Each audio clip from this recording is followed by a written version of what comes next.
श्री शिवाय नमस्तुभ्यम। ओम नमः शिवाय। जय शिव शंभो। आप सभी को सावन शुक्ल पक्ष बुध प्रदोष व्रत की हार्दिक शुभकामनाएं।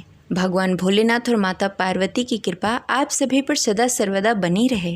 प्रिय श्रोतागण, आज सुनेंगे बुध प्रदोष व्रत कथा। तो प्रेम से बोलिए शिव जी माता पार्वती की जय, गौरी पुत्र गणेश की जय। जय शिव शंभो। हर महीने के कृष्ण पक्ष और शुक्ल पक्ष की त्रयोदशी तिथि को प्रदोष का व्रत रखा जाता है। इस समय सावन का महीना चल रहा है और सावन का महीना भगवान भोलेनाथ को अति प्रिय है और प्रदोष व्रत भगवान शिव को समर्पित है। ऐसे में प्रदोष व्रत करने से देवादिदेव महादेव अति शीघ्र प्रसन्न हो जाएंगे और आपकी हर मनोकामनाओं को पूर्ण कर आपके हर दुख दरिद्रता को दूर कर देंगे। जब भी प्रदोष व्रत बुधवार के दिन पड़ता है तो उसे बुध प्रदोष व्रत के नाम से जाना जाता है। इस व्रत को करने से संतान सुख प्राप्त होता है और जीवन में सभी संकट दूर हो जाते हैं। कुशाग्र बुद्धि और स्वास्थ्य के लिए कुंडली में बुध और गुरु सूर्य का शुभ और बलवान होना जरूरी होता है। बुध प्रदोष के प्रभाव से तीनों ग्रह शुभ फलदायी होते हैं। इस दिन देवादिदेव महादेव की विधि विधान से पूजा की जाती है। भगवान भोलेनाथ को गंगा जल और दूध से अभिषेक कराया जाता है। फूल बेलपत्र धतूरा चढ़ाया जाता है।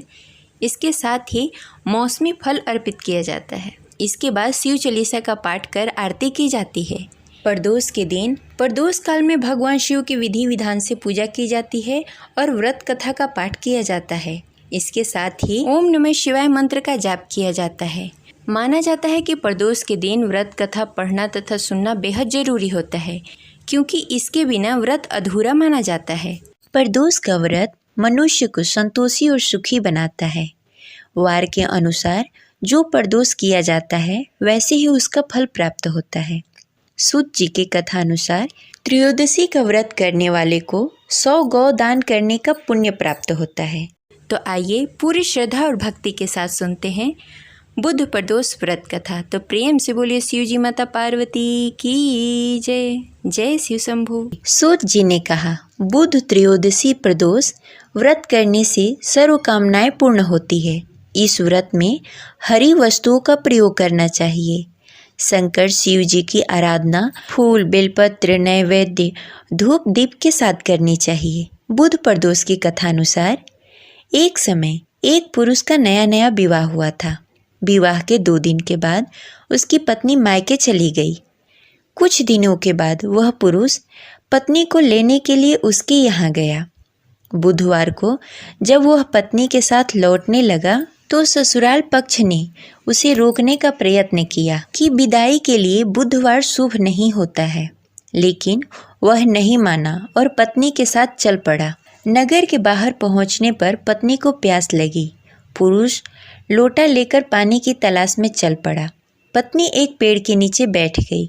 थोड़ी ही देर के बाद पुरुष पानी लेकर वापस आ गया।